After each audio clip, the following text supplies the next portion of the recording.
Hello and welcome everyone to episode 98 of One Piece at a Time, the One Piece read-through podcast where we read and discuss 5 chapters of the One Piece manga each and every week. I'm your host, Derek Bittner, and I'm joined by my wonderful co-host and freelance letterer at Shonen Jump, Brandon Bovia. How you doing, Brandon? I'm doing pretty good. I'm, of course, I'm the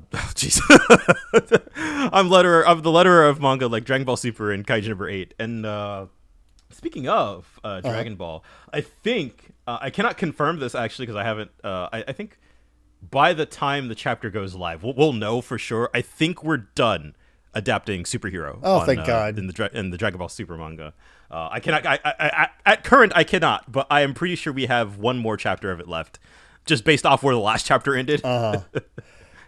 Although goodness. I had a dream actually that like I got the files in and I was like, oh, they added more stuff.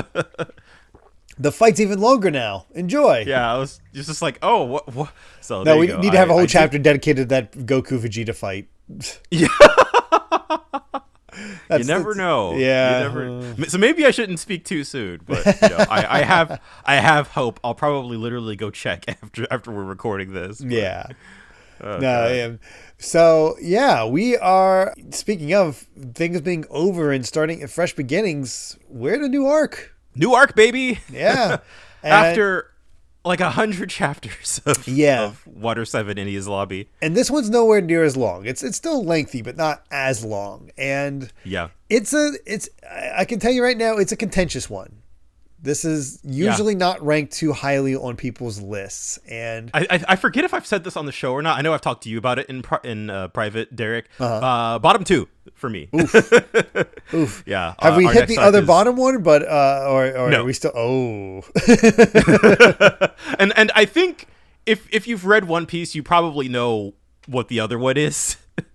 But at the same time, right? Like I haven't read this part of the manga in over a decade.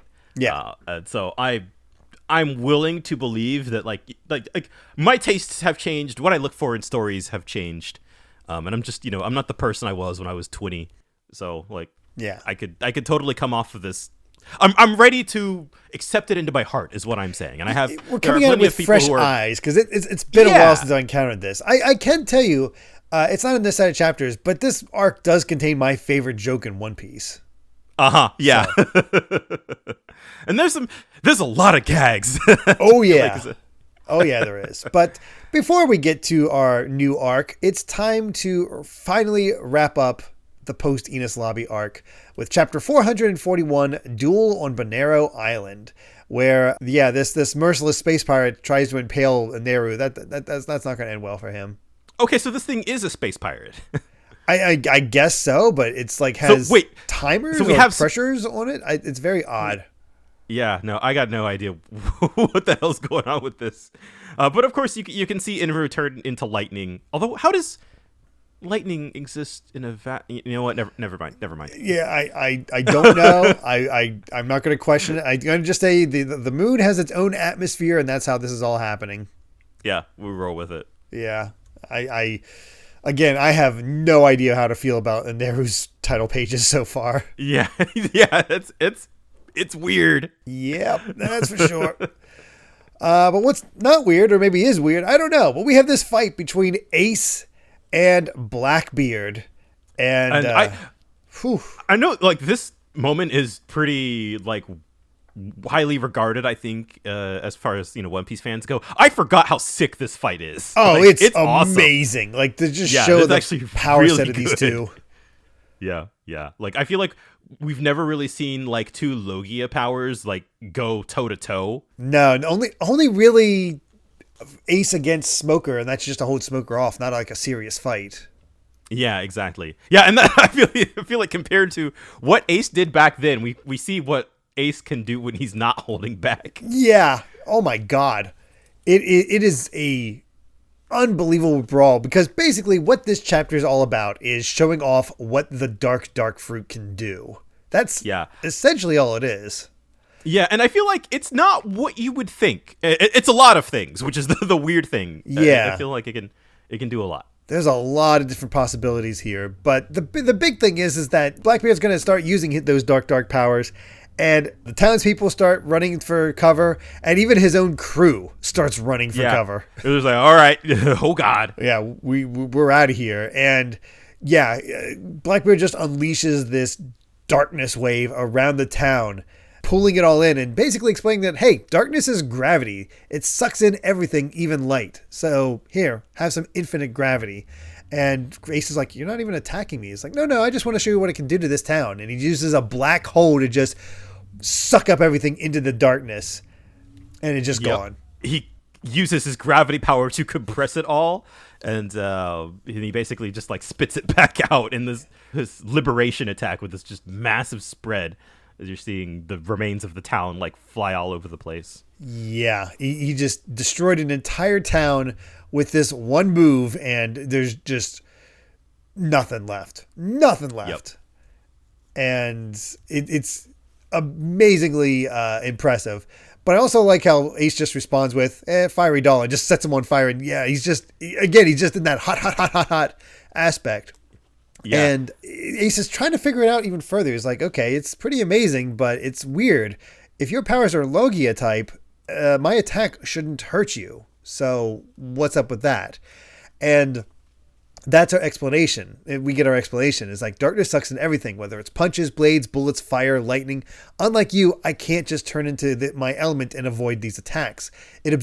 My body absorbs everything, and that pain is amplified in the process. This is a huge, like, it shows his pain tolerance for one, if that's the case. And definitely a kind of a painful devil fruit. I feel like that would it's high risk, high reward type thing. Yeah, exactly.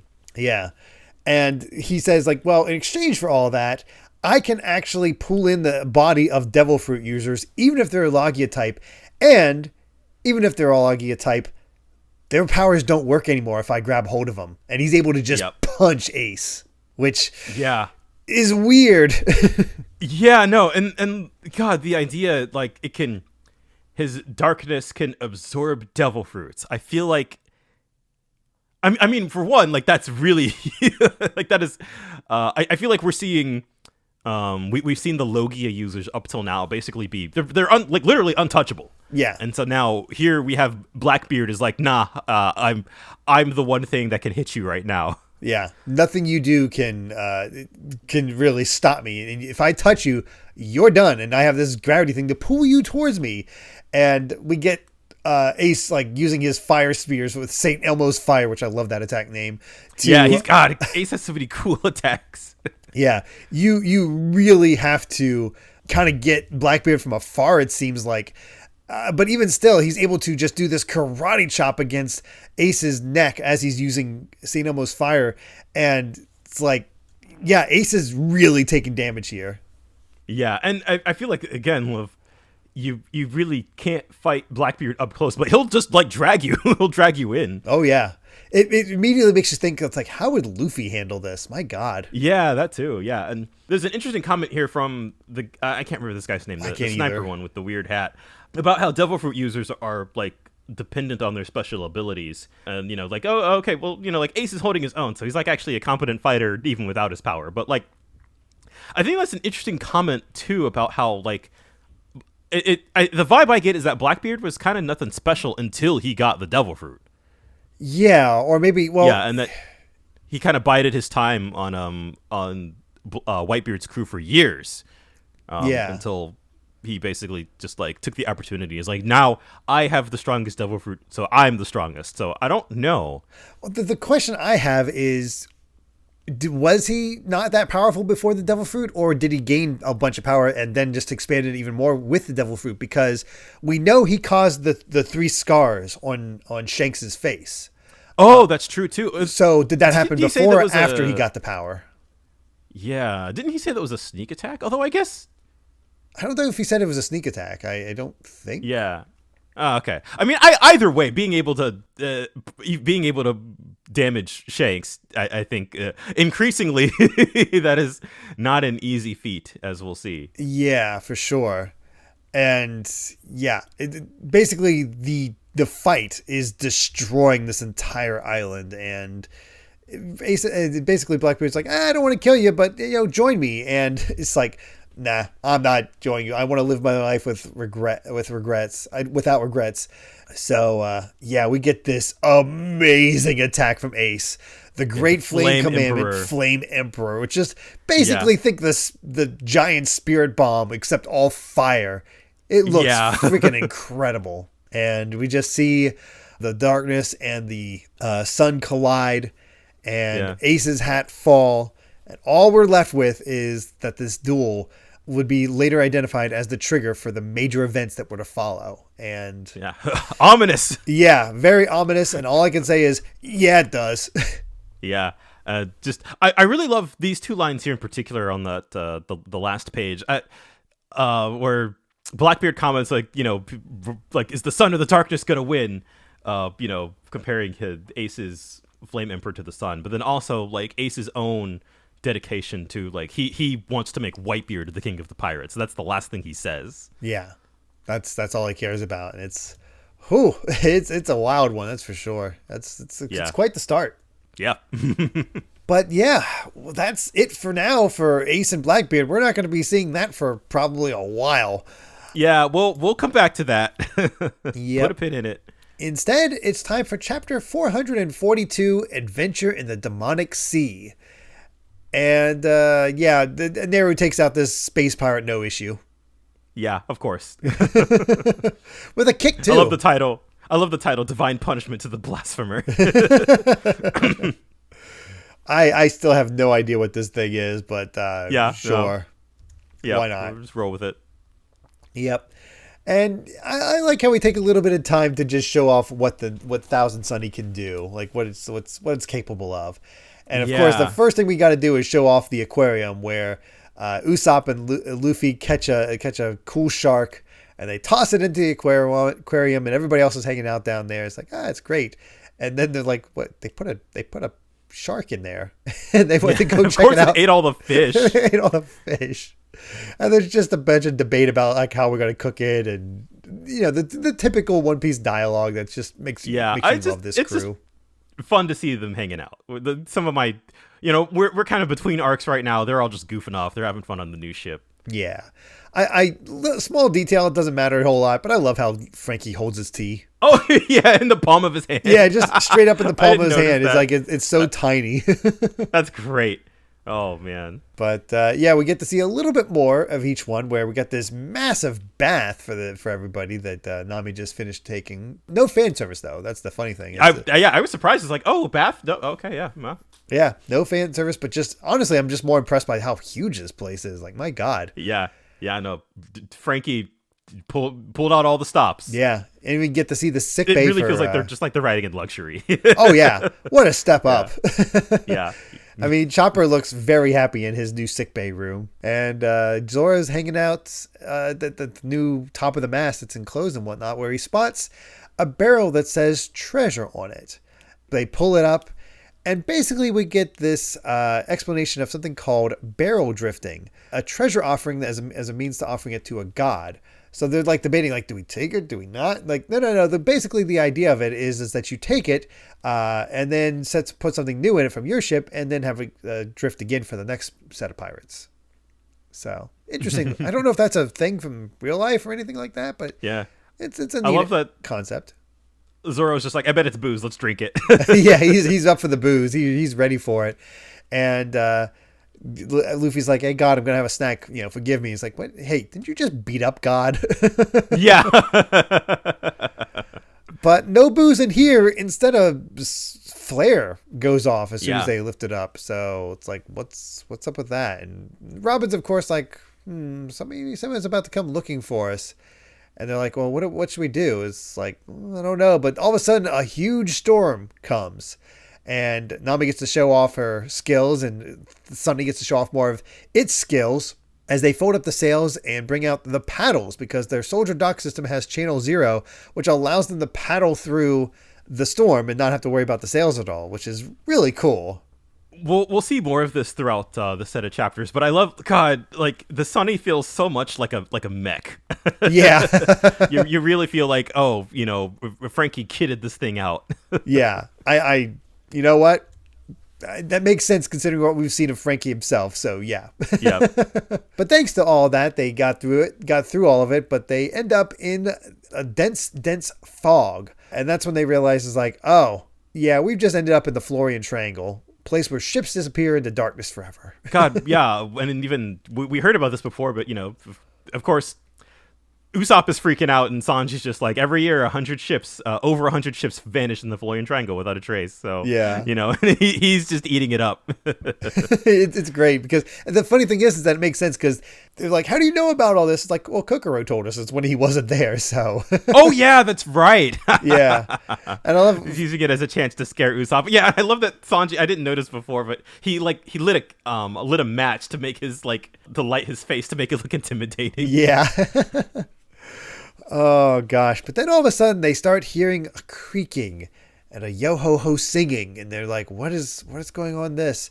And then all of a sudden a giant ghost ship appears behind them, and the Thousand Sunny is twice the size of the Mary, but my god, it still gets dwarfed by a bunch of ships. This thing is massive. Holy and of course, crap. They're all just like, okay, it's cursed, there's ghosts.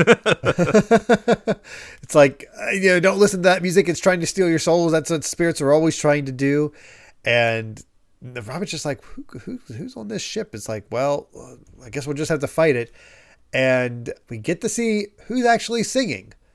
A skeleton in an afro and a top hat drinking tea. It's also, I have to point out the lyric, time to ship out Bink's brew. We'll come back to that. Oh, okay. That's important.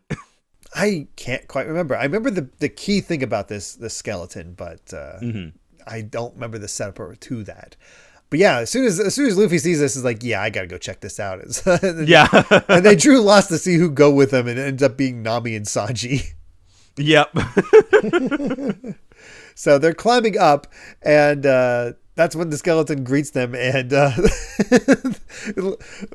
Usopp already has his cross out. He's ready. He's like, oh god, I need everything I need. Usopp in this set of chapters is amazing because he is well, of course, he of all people would just be like scared out of his mind, but like I love that he's the one who brings out all of like the religious imagery of just he's just chanting, evil spirits be gone, evil spirits be gone.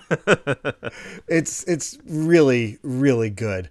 And that's where we meet our skeleton, Brook, the gentleman skeleton. He's like, I haven't seen anyone around in decades. There's nothing but a ghost ship after ghost ship. I was scared. It's like, and the thing that makes this so much better is that the entire time is like, Luffy's talking about, we're going to see a living skeleton. And everybody's like, that's not a thing. What do they meet? A living skeleton. A living skeleton. Of course. Yeah. This is also, I love that, instead of a doom, Brook gets a bone. Oh, I missed that. Effect. That's good.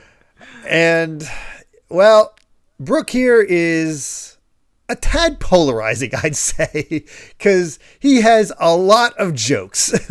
Yeah, and the thing is, I actually I'm rather fond of Brook, but like the gags with his introduction it's just like rapid fire, one after the other, and it's more of just like, it's kind of the same two jokes. It's either he's going to make a pun about how he's dead and he doesn't have some sort of body part that he'd have when he's alive, or he'll ask to see Nami's panties. Those are his jokes. Yeah, and we kind of get a lot of them. Oh, and there's a third joke where it's like, I'm a gentleman, but he's like absolutely disgusting. Yeah, of course. And that, I feel like, gets kind of it gets played down, I think, as things go on. But that was something I definitely noticed, that like Brook is like, Oda is just like, all right, boom, boom, boom, boom, boom. Like, here's this character, and here's all of his gags, one after the other. Although I'm rather fond of the first thing Luffy asks is if he can poop. It's like, like Oda's like, they're going to ask this as an SBS, so I'm just going to have Luffy ask. Right, exactly. Well, of course, and then the back and forth of Sanji being like, we have a lot of other questions to ask before that. And then Brook just says, I do poop, as a matter of fact. And I was like, all right, let's get the actual questions.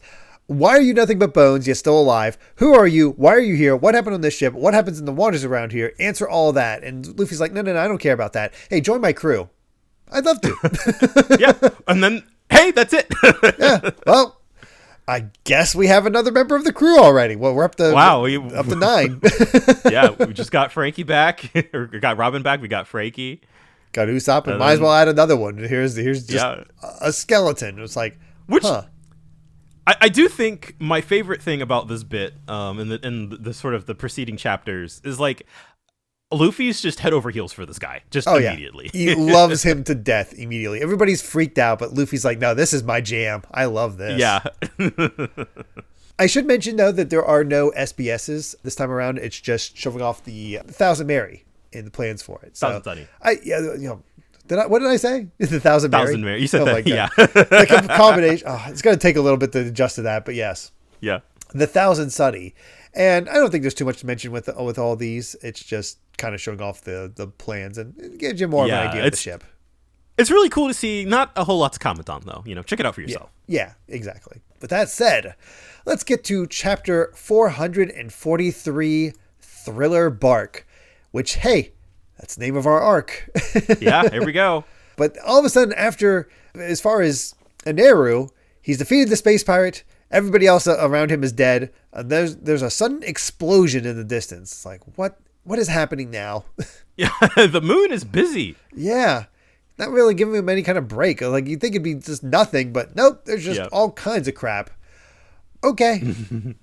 But we continue on with Brook getting onto the Sunny and saying, hey, I'll be joining you. I'm dead in all bones, but hey, I'm pleased to make your acquaintance. And everybody else is like, what the heck is he? I love everybody's freaking out except for Robin.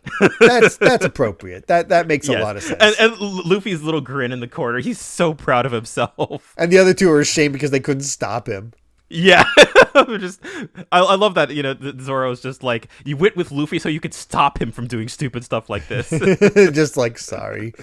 But I gotta say, I love Usopp's look for this arc. Oh, yes. The hat, the cape, like, that is a great look. He's wrapped in garlic. Yeah. It's so good how much that accessorizes for him. It just kind of works. Yes. So I'm all about it. But yeah, of course, immediately as soon as he sees Robin, it's like, oh, another beautiful lady. Can I look at your panties? And there's our joke. Yeah. I as much as I would like to, I said last chapter, oh yeah, they just tuned Brook's gags really high. The panties thing, I feel like it's only those two. Oh, is it? It's only those two, but I feel like that gag is still a central part of his character, as much as just like, yeah. Which it would be one thing, but like that's. And I think the other parts of Brook's character are charming. Like on the next page, they're kind of like, all right, we invited him over for dinner. Yeah. And he's just like, I'm looking forward to some good cooking. I haven't eaten very well. And he's just like, I'm a skeleton. I don't have a stomach. And then I don't know, like that. It's all dad jokes. Yeah. It's all just skeleton jokes constantly, and it's like, hey, I'm a gentleman, so I just love this time when we wait for the meal, and he just calls out, dinner, food. Yeah, and he's just banging on the table with Luffy. Again, yeah, like, he and Luffy are sharing the same brain cell right now, and everyone else is just kind of like, oh my god. Luffy is completely down for this, joining in with the calls for food. It's kind of amazing. Like, I think Luffy is what kind of, like, you can focus on Brook and being like, this is, I don't know about him. But then you see Luffy's reaction. It's like, okay, like, Luffy is he's just enamored. Yeah, God, I love this this exchange where Luffy's like, by the way, core buckle? He's like, oh, my name is Brook. He's like, what's your name? I'm Luffy. By the way, what are you? And we actually do get an explanation for why he's a living skeleton. He ate the revive fruit. He actually died decades ago. And it has the ability to revive someone and allow them to live a second life. So basically, when he was alive, all it did was make him so he couldn't swim. But right, which I feel like is kind of a waste. Yeah. You're like, oh, I ate this devil fruit. What does it do? Well, I guess you have to die to find out. Yep. So he finally died and was coming back from the afterlife to try to find his body. But because of the thick fog, it took him a year to find it. And by the time we found it, it was just all bones. Yeah, which, I mean, well, as Luffy comments, like, wow, you're dumb, like Zoro. I do think that there's an element of, like, tragedy here that also helps you kind of relate to Brook a little bit. Because, when you think about it, like, he's been on that ship that his friends died on for, decades. Yeah. So I feel whatever happened, he's been living with that memory all by himself for God knows how long. Yeah, you don't think about it too much, just because it is like he's just so jokes. Like he's like doing this explanation. He's like, "Oh, excuse me, burp. Oh, excuse me, fart." Just that kind of stuff. So it sort of distracts you from anything else like that. And I love how like Zora's like, "I never saw a skeleton with hair." It's like, "Oh, I had very strong follicles." Yeah, it's like, okay, sure. Well, I guess that what I love about that is that we have such an in-depth explanation about how the devil fruit works, and then it's just like, oh, with the afro, it just works. It makes me distinct, so yeah. deal with it.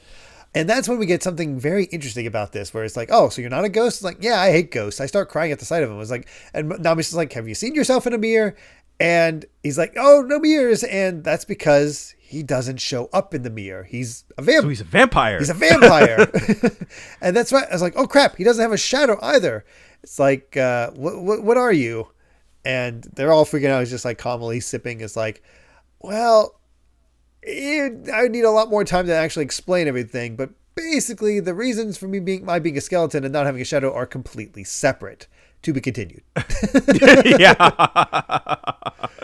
And I love you get the sense that he doesn't want to open up and explain it. But Sanji's like, no, tell us now. Basically, his shadow was stolen from by a certain man a few years ago. And it's like, yeah, that's a thing? Yeah, that's somehow a thing. But it also means that he cannot go into direct sunlight. Without his shadow, he will disintegrate immediately because he's seen it happen to somebody else. Because the light does not make me cast a shadow, I also can't be reflected in mirrors or seen in photographs. I'm shunned by the light, and all my friends are dead. And that's you start to see the tragedy of this character, even though he's as silly as all hell. Yeah, so it's like, why are you so cheery? Your life sucks. And that's when we sort of get a bit of heart to Brook, where he's like, it's been a wonderful day. I met people because I've been stuck in this ocean in heavy fog, not being able to tell when one day ends and another begins. I can only wait for decades and let the waves rock me back and forth. I was so lonely and I wanted to die. But, people accepting me has made me so happy. And you asked me part of your crew made me very happy. But I got to turn down your offer. Because, well, without my shadow, I can't go out to light. I can't leave this place. Yeah. And then, of course, Luffy's ready to pop into action. He's like, who stole your shadow? I'm gonna go throw hands. Yeah, exactly. I'll get it back for you. He's like, oh, you're kind, but I can't ask you to go die for my sake. And he's like, wait, the enemy's that strong? He's like, yeah, I feel like that's the... Yeah, I feel like that's the hint where you're like, oh, okay, so like this is kind of a big deal. Yeah. It definitely seems like we're building up to something with like this is going to be a bit of a threat, major threat. Yeah. And either way, Brook is like, no, I'm going to see him again. I'm going to fight him myself. So, that's just the way it is. But hey, let us sing. We should celebrate this chance encounter because I'm rather skilled with instruments. Back on my pirate ship, I was the ship's musician. There it is. If we I feel like this is why we kind of mentioned this long ago, where Luffy was like, we need a musician for our crew. Yeah. I feel like as soon as people heard that Brook was a musician and the fact that Luffy already is enamored with him and asked to be part of the crew is like, oh yeah, he's totally gonna be part of the crew. I feel like since the offer and really the Brook has now presented us with a problem of like, I would love to join your crew, but we have to solve this problem first. So he's going to join the crew. Yeah. I feel like that's It's very much that, and they're getting ready to sing when all of a sudden a ghost comes in and freaks out Brook, and he's like, wait, was this ship already under the surveillance? And he's like, oh no, there's a gate in front of us. It was the shaking was the gate slamming shut, and we're on the backside. So and the gates look like giant teeth, which is yeah. And he's like, oh no, you didn't find a drifting barrel, did you? Yeah, that was a trap. They had your sights on you as soon as that happened. And they're like, oh yeah, this is the ghost island that wanders the seas. Thriller bark. And And I gotta say, if nothing else, I love the imagery. I'm a Halloween guy. This looks awesome. Welcome to Bloodborne. Yeah, I was gonna say this Castlevania as hell. Yeah, and this is the part too, where like I think one of the most interesting and significant parts about like Thriller Bark is like he changes his art style, and you see a lot more like heavy black ink to really get like the horror vibe. And so seeing this spread of Thriller Bark initially, you're just like, oh, we're in for something different. Like, yeah, it is imposing. And it's and just the idea of like not only a ghost ship, this is a ghost island. It's awesome. And we have a skeleton now. It's like, oh, we're going straight into that horror aspect, and like we'll see what this is all about. Oda putting in all the classic like horror tropes in. So and Nami's like, wait, the log post isn't reacting to this island. Well, that's of course not. It came here all the way from the West Blue. Like, what? Okay. And Brook shows that he's quite agile, leaping quite far, and it basically says, thank you. You might want to escape before you get caught. I really do enjoy it, but I'm going to go try to get my shadow back. And jumps off and reveals that he's so light that he can run on water, even though he's a Delphi user.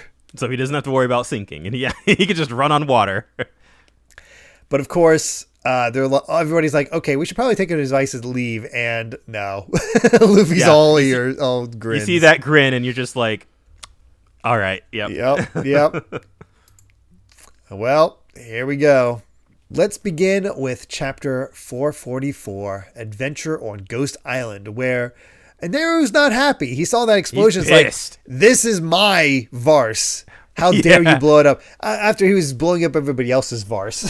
Right, he was just like, I'm going to go to the moon, and I'm going to basically kill anything that moves. Yeah. But the second if you start blowing up the moon, I will, he's not a very big fan of Piccolo, I can tell you that. No, not at all.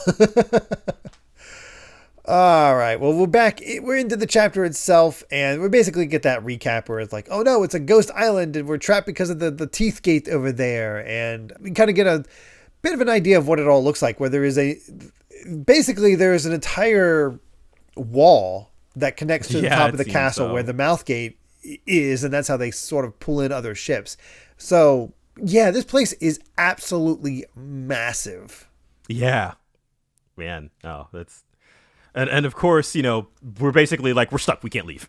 Yeah. It's like we got to figure out some way to get out of here. And Nami has started catching Usopp's diseases, where it's like, I can't go on the island disease right now. And Chopper too. Yeah. And Luffy instead is all equipped. He has a net and everything because he wants to catch a ghost and keep it as a pet. Yeah, but he looks like he's, there's like, they're not bugs. But he's like, yeah, they're all trying to talk him out of it. It's like, either way, Brook's part of our crew, so I have to get him back. Sanji, pirate lunchbox. And Sanji's already ready.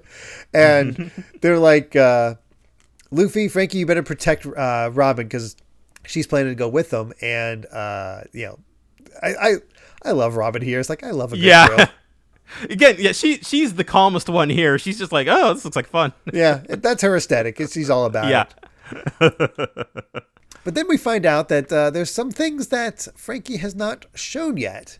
A boat to get to the island. The Soldier Dock System's Channel 2. And we find out here the system has 5 channels. There were 2 zeros, so that's our paddles, and along with 1, 2, 3, and 4. Each one has their own special feature. It's like, you said 2 and 4 are empty. Well, that's because I wanted to keep 2 a secret.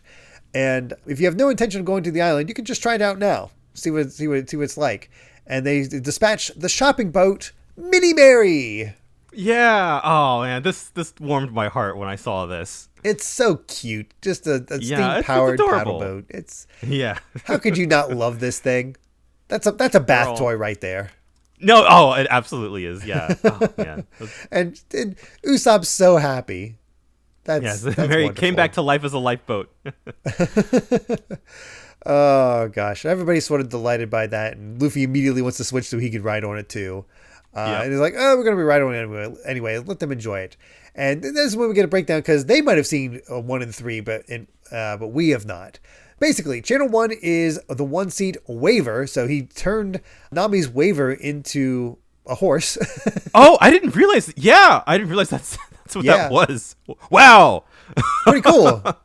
Yeah. Channel 2, of course, is the Mini Mary. Channel 3 is the 3-seater, a recon submarine called Shark Submerge, which he made a freaking submarine. That's awesome. Yep. And Channel 4 actually is empty because he'll it all depends on what we need. I'll add it then. You get the sense this is, Frankie's love of building, not only building boats, but weapons. Yeah. And he really gets to show it off, and it's cool. Yeah. And I loved it, just the way that Luffy pats him on the back, just Frankie's just happy to be here, man. Yeah. He's feeling super. How could you not love it? While they were giving that explanation, the others kind of disappeared. We just lost the 3 most scaredy cat members of the crew. Yeah, I will thought say, about that. I was like, oh no. The 3 scaredy cats got lost, and but it's also 3 of the weaker members of the crew. I always found that fascinating for this, where usually it's 1 strong guy and 2 of the less strong guys, or 2, and so that kind of break up. But no, it's all the strongest ones, and then the 3 in quotes weaker ones. Yeah, that is true. I feel like we got all the powerhouses still on the Sunny. What's very odd though is that the ship starts getting messed with, where the anchor gets dropped, and Frankie's like, "There's no way the gears are loose," and then the hatch on the middle of the ship opens up. It's like, what happened there? And then something starts pulling on Luffy's face, and he's like, "I'm not doing this." And then Robin's explaining that she heard a sound of an animal. One of Zoro's swords gets pushed away, and things just all hell starting to break loose. Yeah, trying to cut Luffy up. And they're like, someone aside from us is on this deck. And Luffy's like, I felt somebody touch me. Like, what's going on here? It's like, there seems to be a beast around. What's going on here? And Sanji's like, well, something's going on. That makes me even more worried about Nami and the others. So I'm going to go save them. And he has this cool pose. Yeah. But whatever's there grabs him by the legs and just makes him smack into that. It goes, I love, they all are like, you look so uncool. And it gets pulled back up and shoved back onto the ship. And Zoro immediately starts making fun of him. It's like, you just said, yeah. And he's like, shut up. I hope the same thing happens to you. But this scene definitely made me a little uncomfortable, where Robin has 2 extra, she's kind of pinned, her arms are pinned behind her, so she's using her powers to pull out more arms to hold it back, but she's getting licked from face to chest. And I forget what this thing is, but I'm like, I don't know. I remember. I haven't. I think I know if I remember faintly. And I'm like, oh, I don't like that. This is not the worst. The worst is yet to come, Derek. I think I remember the worst. I think I do. So, oh boy. Yeah, not great. So yeah, all of a sudden everything gets very shaky. Some waves are coming up, and basically they're just like, where to go? And they're trying to just basically survive, because they're just just trying to figure things out. And I love how Zoro is even referring to Sanji as Hua. Yeah. God, that of all of the ways in which they kind of rib at each other, that one feels like the most natural. Yeah. You could totally see that 2 friends, oh man, you completely ate it, and just I could totally see that. Yeah, absolutely. And we find out what happened to the other 3, where basically they're in the middle of the Ghost Island, trapped down there, because they got too excited about the Mini Mary and hit the shore without realizing it, launching the 3 of them over and behind the wall, which is why so they're stupid. Yeah. I love how it's 100% my fault, but please forgive me because I'm cute. Of course, Usopp doesn't care. And I love in the next panel, she's just sitting there with the sign saying, I'm sorry. Sorry. That's great. Yeah. Well, and then I love that, Chopper comments, we're okay because we landed on top of skeletons. And then they're just like, ah! Oh no, skeletons. No, this really is just these are quite possibly the worst group to get caught on a ghost island. And they're like, okay, well, we can't stay here. We should probably get to at least sea levels and wait by the shore so they can find us. And that's when they see, well, a dog, but only kinda. Yeah. Turns out to be Cerberus, a stitched together Cerberus. And they're all running like crazy. And they're like, that doesn't seem like it should be there. And they're like, wait a second, there's a woof woof yelp. Look, one of the heads is a fox, and the fox takes offense to that. Now it's saying, it's very offended. Yeah. And I think this is sort of the key part here, where more so the next chapter, this is an indication of what this next chapter is going to be, where it's just Oda has himself a shotgun and he's going to be doing every kind of joke that he could think of. Yeah, it's any sort of like kind of horror movie monster. Just like, I mean, they see even after they're done running away from the quote unquote Cerberus, they meet just like that shot of just like the horse carriage. Yeah, honestly, that carriage looks freaking awesome. It does, yeah. But again, this is what I was talking about with like all the black ink and stuff. Yeah, where it feels like Oda's really pushing up the contrast to make stuff look really kind of horror movie-esque and intimidating. Yeah, and that's how we meet Hilden. He's the one that shows him to the carriage and says, "We're going to take you to the mansion of my master, Dr. Hogback," and that catches Chopper's attention. Yeah, he recognizes Hogback. So of course, all doctors know each other. Of course, that's the rule. All scientists know about the secret labs of other scientists. Yeah. Oh, goodness. All right, time for our final chapter for this set. 445 Zombies. Man, you see Oda's he's loving this. Yeah.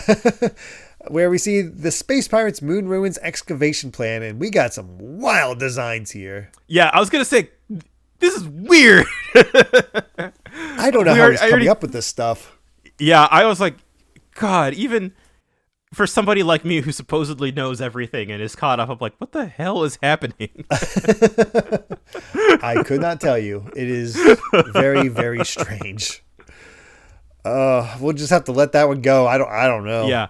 Although I guess by the title, the Space Pirates Moon Ruins excavation plan. So they're here trying to.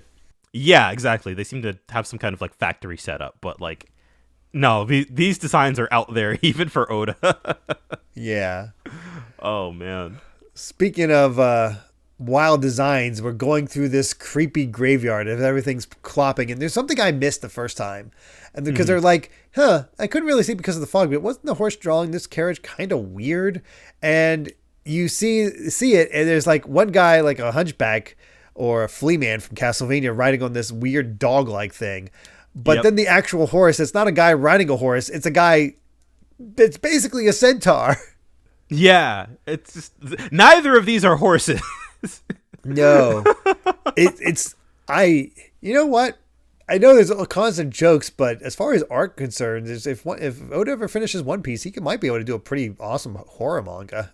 No, seriously. Like, again, all of the black shapes and just all of the like contrast it immediately gives this arc like a completely different vibe. Yeah. Say what you will about the Thriller Bark itself, but the imagination on display might be the peak of Oda. Like Sky Pier is already pretty wild, but this is like taking those tropes and just Odifying them. Like it's like here's horror tropes. Here's my version of that.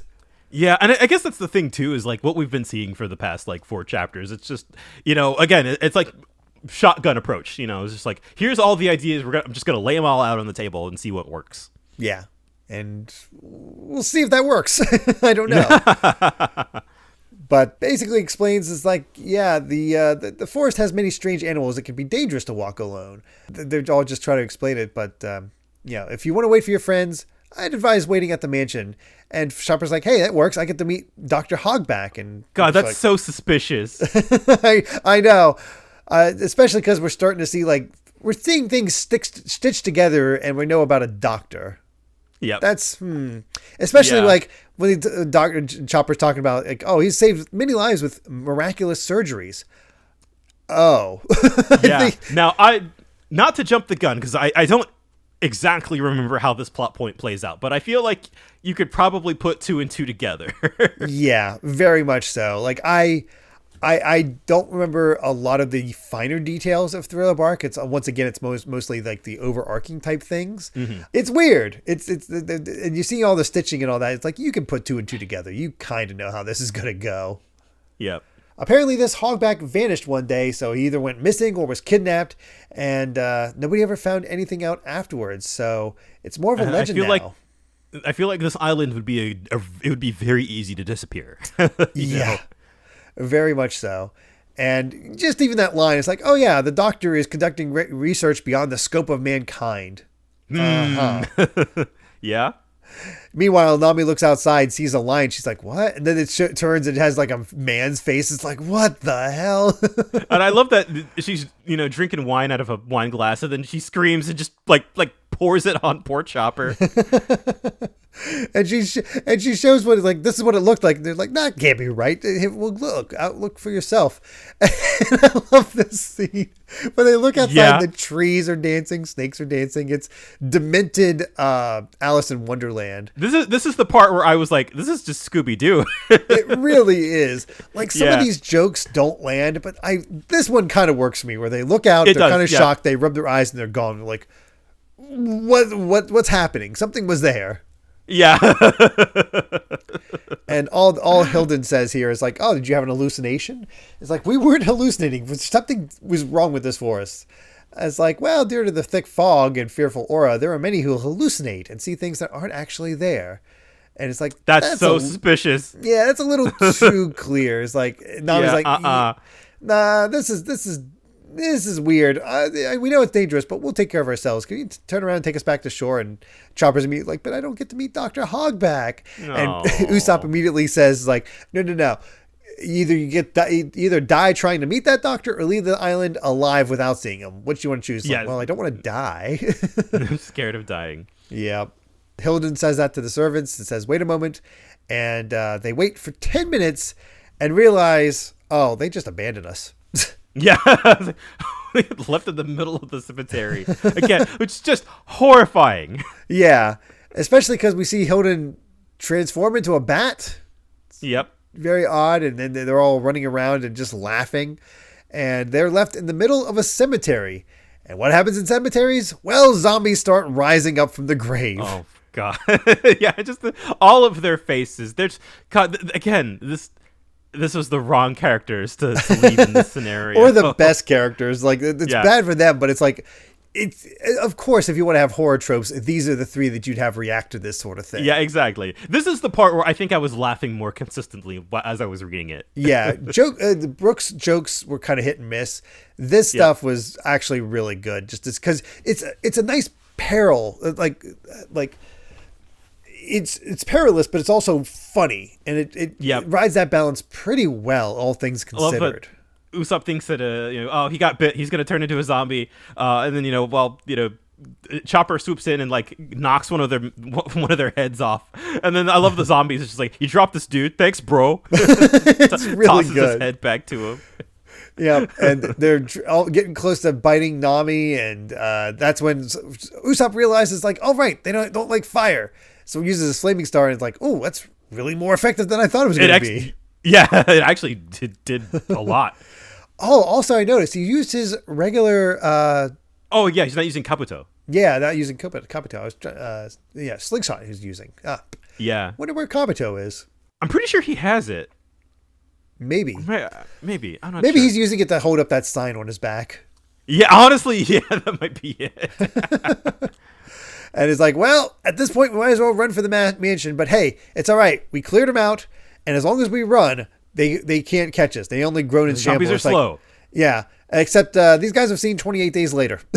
Yeah, I was going to say, they're booking it. They're like, wait, you punks? Yeah. That's a good joke. It is, yeah. Because I'm not sure if 28 Days Later came at this point, but even better, okay, we've seen that like fast zombies before. The thing that makes this joke work is they turn the page and they're running after them and they're running away. And then the next panel, time out. They have no endurance. They can't run for long. Again, and I feel like that's where the jokes are kind of at their strongest here, where it's turning a lot of like kind of the been there, done that, what you've seen of horror. Yeah. And here's just like Oda messing with your expectations and, is able to get some good gags out of it. Yeah. Yeah. You have nice ways to undercut a lot of horror tropes, but also Oda just flexing with, here's my weird imagination. Yeah, exactly. So yeah, they actually get away thanks to that poor fitness program for the zombies, and but they did end up at the mansion. So, well, looks like we've arrived. It's time to meet Dr. Hogback potentially next time, and that's where we end. Yeah. It's an interesting setup. It is. it's one of those things. My reaction after reading these set of chapters was that was like the most shotgun approach to joke that I think I've ever seen Oda do. Like it is and so much comedy in this set. Yeah, and I think it works more than it doesn't. But you definitely get the sense that like, and I guess I appreciate that like we get into things really fast. In this set of chapters, it feels like we have the setup and it's like, all right, go. You know, it's like you're on a ghost ship, go. There's not the nice thing of it is that you don't have to have like that whole Skypiea thing where it's like you have to set up like this is how Skypiea works. It's just no, it's horror. We need to maintain that mystery so you don't exactly know what's going on. That makes it scarier that they can't figure this out. We got the essentials for Brook, so we can sort of clarify him much more as an ally, because I think Brook would seem much more suspicious if you had introduced him, not really told his backstory about how he became a skeleton, and then all of a sudden we're on this island with all these horrors. It's like, is Brook an ally or not? And I think he makes it fairly clear. And I think, again, we don't know everything or really anything at all, but we know enough to know that like he's genuinely like, you know, he there is some tragedy to his backstory where, you know, he's sailing along, you know, with the corpses of his dead friends. Yeah. And unable to step into the light. Yeah. And that he's genuinely happy to be talking to, and just like goofing around with people. Yeah. But then, we have the setup for whatever this is going to be, where right now it seems like our main villain is likely this Dr. Hogback. Yeah. Because, there's no way a surgeon is locked away and doing things beyond comprehension. There's no way this guy's not a villain. Right, yeah, exactly. Yeah. I don't remember even if I hadn't caught up, I was like, that there's no way. But it's just, you can smell it. Yeah, for sure. So not a bad start. I wouldn't say the strongest start, but not a bad start. Yeah, certainly. I'm willing to see this arc for what it is, and I hope that even if I don't want to be too harsh on it or too negative, but you know, even a bad One Piece arc is still pretty good, all things considered. That's true. There you will at least get something entertaining in the midst of all this. Yeah. If anything, I will be entertained, and I've been laughing and, you know, having a good time with it. That's true. We'll see if that continues as we continue on, because with that, I believe we've said all we've wanted to say about chapters 441 to 445. Thank you so much for listening, and you can find more of my ramblings and stream VODs over at BitNerd Games on YouTube, or BitNerd with an underscore at the end on Twitter. And Brandon, where can everyone find you at? I'm at Brandon Bovia on Twitter, talking about anime, manga, games, and my job. And just one random comment that popped into my head is that, so, Derek, you said that you stopped at Punk Hazard, right? Yes. We are halfway there, or we're like halfway to where Punk Hazard ends. Oh my God. In terms of, so we're getting there. How are we only halfway? Halfway to the end. So I never finished. I never finished Punk Hazard. I will say that. To not reveal too much, I think I remember something about the island collapsing. Is the last thing I really remember. I don't know about collapsing or anything like that, but maybe like something was like closing in on him. I don't know if I remember that. That's the only thing I know. It's been a while for me too, so we'll see when we get there. It took me forever to remember what the heck the island was called. I just had like its gimmick in my head. Either way, we're almost at 450, which I think that's pretty good. Yeah. Although in thinking about it, it's kind of funny how kind of similar Punk Hazard is in a way to Thriller Bark, just from vague memories. Yeah, it is kind of that particular. Yeah, I could see that for sure. Huh. Well, we'll see what happens. And hey, if you'd like to help us out more, you can support the podcast over at patreon.com/Derek Bittner. That's DERRICKBITNER to listen to the next episode ad-free 3 days early. And make sure to return next time as we discuss chapters 446 to 450 of One Piece. So until then, my friends, bye. Remember to take life one piece at a time.